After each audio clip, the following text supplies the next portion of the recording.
So I'm here with Jeff Chastain, and he is an EOS implementer. And before this even got started, we talked about the various degrees of implementation with EOS. Many people are familiar, but not everybody's implementing it, probably the degree that you know how to. So I'm really excited to have this conversation with you, Jeff. Well, thank you for having me on. And yeah, it's always a fun conversation to have. Yeah, absolutely. So you're a professional EOS implementer, which means that you went, you got your certification, they stamped you, you've got some tattoo that we can't see somewhere, and it makes you a professional EOS implementer. Like, why did you decide that you even wanted to do that work? Well, it's actually kind of an interesting story that I started out really more on the entrepreneurial kind of business side myself, more as a consultant. So I was doing technology consulting, fractional CTO kind of work, and had started up several other businesses, kind of a thing along the way, and just basically had early stage struggles of saying, okay, great, I can do this myself. I can do this with 4 or 5 people. Oh, wait a minute, now we got 10 and we just can't, this is, the wheels are falling off the business kind of a thing here.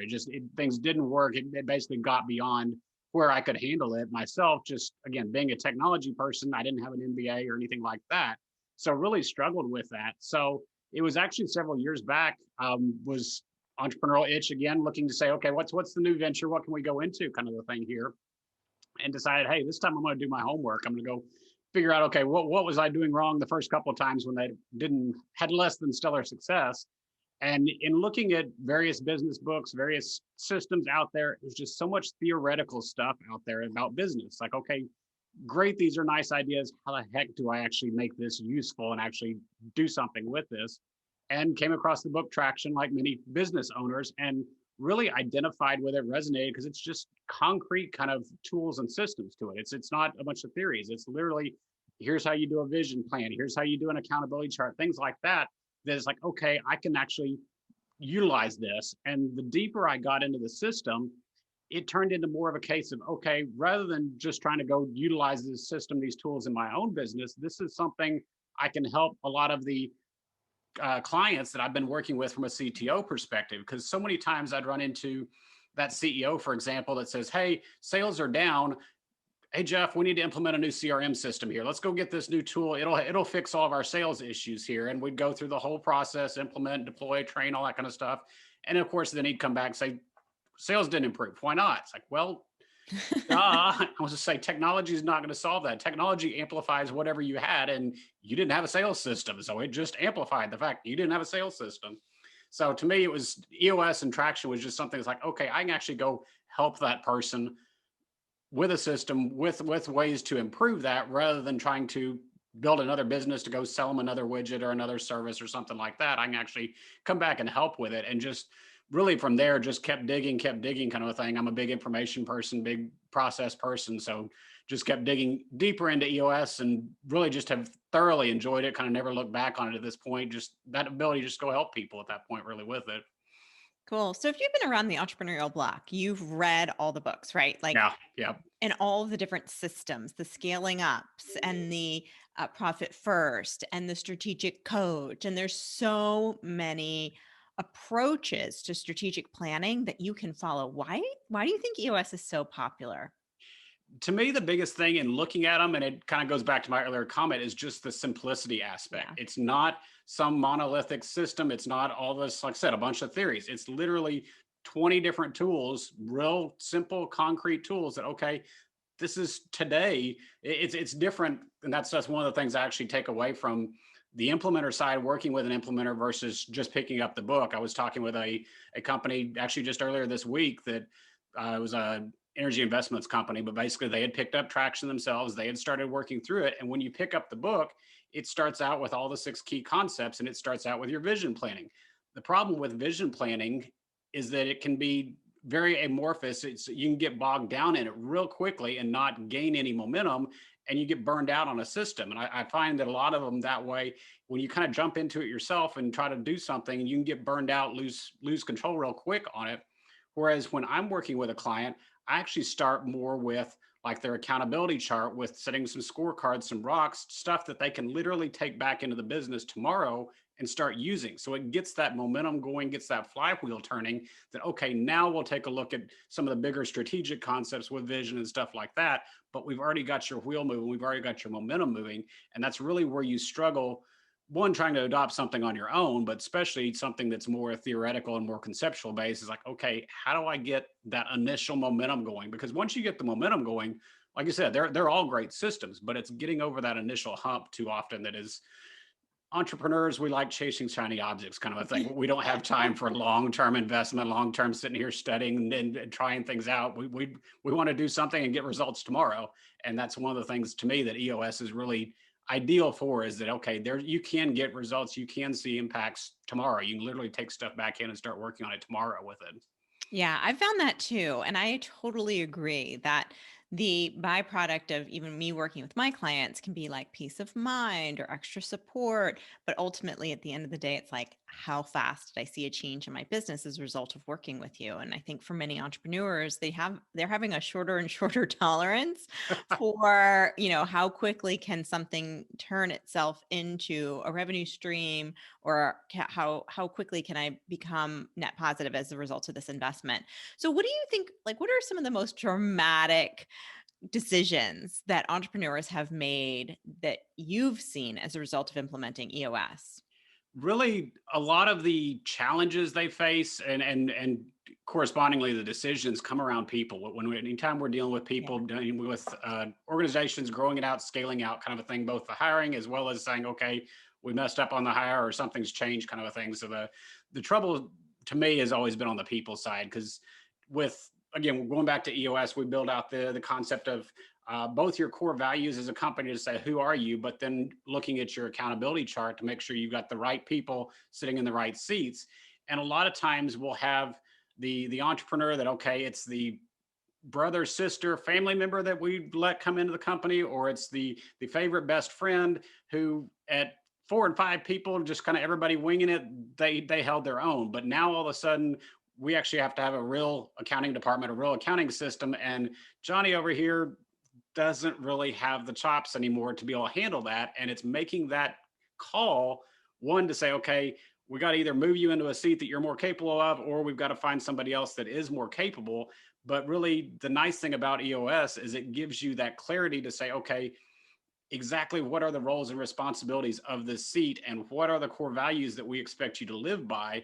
So are you meeting those? And it gives you a nice clear measuring stick to have that discussion with those people and say, hey, here's where we need you to step up, here's where we need to meet you to meet this bar, or else we're going to have to make a change. And being able to do it from a systemized standpoint, to me, makes that decision a lot easier for both parties, really, because it's not a surprise to that person that, hey, I thought everything was good. It's like we've been having conversations. I know what the expectations are. I know I'm not meeting them.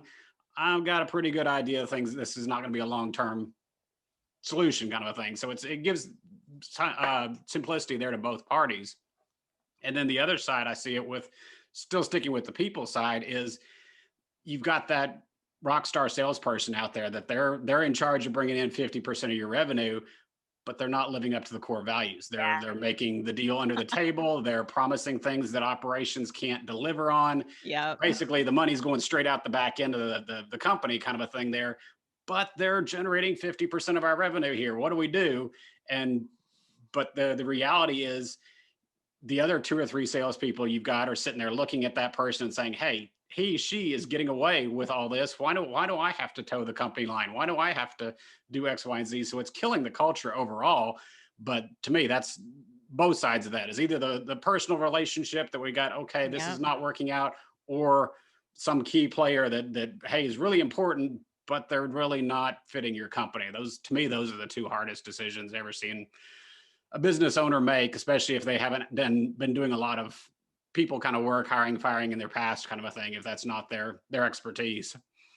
It is so funny that you say that, because when I was running my own companies in the past, bigger companies than the one I have today, I was always trying to figure out, is there a star salesperson that is not also a total pain in the arse? And I was trying, it's like, does that That's part person of the that job description, isn't it? who will just keep handing you difficult response, you've got to figure out how keep handing you poop sandwiches basically. Yeah. And you have, but they perform. And Mhm. it's a matter of trying to ensure that they are not overstepping in the core values area so much that they disrupt your whole entire operation, but they still perform. And it's such a challenging situation to be in. I've been in there myself, and I've pretty much had this conversation with every single one of my clients so far Yeah. this year. So if you're listening and you have a star salesperson who is a total pain, you are not alone, and it is not you. Yeah. So we're thinking about, the coming year, it's 2021 by the time this podcast airs. What do you think are some of the biggest mistakes that entrepreneurs make when they are creating their annual plan? Really, it's in a lot of ways, it's overthinking things to me. That it's you want to always come back to clarity and come back to simplicity to say, okay, make sure that we've really got everybody on the same page. Make sure that we're all working together here and making sure that's really clear. Because too many times the entrepreneurs got their plan in their head. They know exactly what they want from the business. They know exactly where the business is supposed to be going. The rest of the team doesn't necessarily have that clear of a picture, and it's like, okay, which way is he going today, what's he doing today, kind of a thing. So when we go about the vision planning side, the we do all the planning and such like that, lay out the strategic plan, but the second half of it is to say, okay, you got to turn around and share this with everybody in the company. They've got to know what's going on, what are our goals, what are our objectives, because if you think about it, if you've got somebody frontline workers saying, okay, I'm just here for a paycheck, they're giving you some value. But if they're sitting there saying, hey, I know exactly what I'm doing today fits into this year's goals or fits into this quarter's goals and exactly how I'm contributing towards that, they're going to be much more of a team player at that point, really bought into and sold much more into it. So it's really getting that communication out more than anything. That a lot of us are good at having the ideas and sort of good at sticking to them, but it's really getting the rest of the team on board with them more than anything, is just having that clarity for the entire organization. Say, okay, this is the organization's vision for this year, for the next 5 years, whatever the time frame may be. But it's getting everybody pulling on that same page that really, to me, is the biggest key to it. It doesn't matter what your vision is. If not everybody's not on board, then you're probably not going to succeed anyways. That's such a good point. And I think that's when entrepreneurs often feel like they're hiking up the mountain alone, Mhm. or even worse, everybody on their back. And it's that difference between really getting that collaboration and that buy-in, and then everybody carrying the weight up the mountain with the entrepreneur. So many of the people that you work with are probably already at the multi-million or $1 million mark. If you could describe what it takes to get there and stay there, I'll put a little twist on my typical question. In one word, what do you think it is? um, Ah, boy, I may have to throw two at you in two different directions, but still, Totally no, cool. one of them for sure goes back to what I was saying is simplicity idea. That a lot of times, say, I know I struggled with this early on in several different business ventures of saying, hey, I want it perfect before I roll it out. I want the perfect marketing campaign. I want the perfect product, whatever.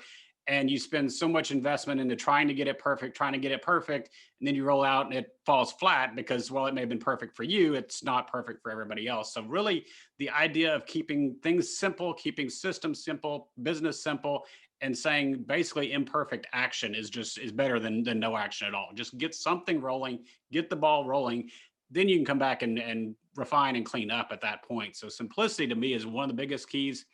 And then the other side, like I said, fight with this one is on the delegation side to say, hey, that's a lot of the clients I work with specifically is they're experts in their lane. They know technology, they know medical, they know staffing, whatever their area is.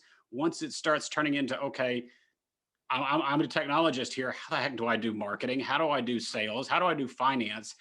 Too often we try to hang on to that too often as entrepreneurs and say, okay, I can still do all this. I can still the baling wire and the duct tape, et cetera, around this. I'm going to hold this all together. I can do it all myself. And it really holds you back from hitting that $1 million mark, hitting that next stage, rather than saying, hey, there's other people around you, either board of advisor type relationships, just networking relationships, even consulting outside coaches and stuff. There is stuff that you don't know, and it's perfectly acceptable to ask for help and to say, I don't know this. This is my lane's medical right here. Help me out with the marketing side. Help me out with the sales side, whatever here. Find some other help there. And the sooner you ask for that, or the sooner you realize that, the faster you're going to be able to move forward, because the longer, and vice versa, if you hang on to it for too long, you're just hamstringing your own business there going forward more than anything. That's So awesome. Such good advice. I asked somebody a week or two ago what theirs was, and they said winding, and I thought they said wine. And I was thinking, these you know days, what? There's that too. So you're yep. allowed to have two words because we allowed her to have two words, winding and Okay. wine. So if people would like to learn more about having somebody come in and take a look at what they're doing and apply EOS to it from a professional, I'm a dabbler. I'm an EOS dabbler, admittedly, and you are a licensed professional. Where can they connect with you? Oh, Admentus, ADMENTUS.com is my company and my website. So there's lots of resources and stuff up there. I actually have regular workshops set up. There's just, hey, you want to come learn more about the system as a whole without it being a sales call or anything like that. But all that information is up on Admentus.com. And we're actually launching a new podcast as well, talking about EOS and talking about companies running on EOS and things like that. So feel free to come join us over there as well. But all that information is just off the website, Admentus.com, and all across social media with Admentus. Perfect. We'll put it in the show notes too. Well, thank you, Jeff, for joining us. And I really appreciate it. I know it was incredibly valuable to our listeners. Thank you very much, as always.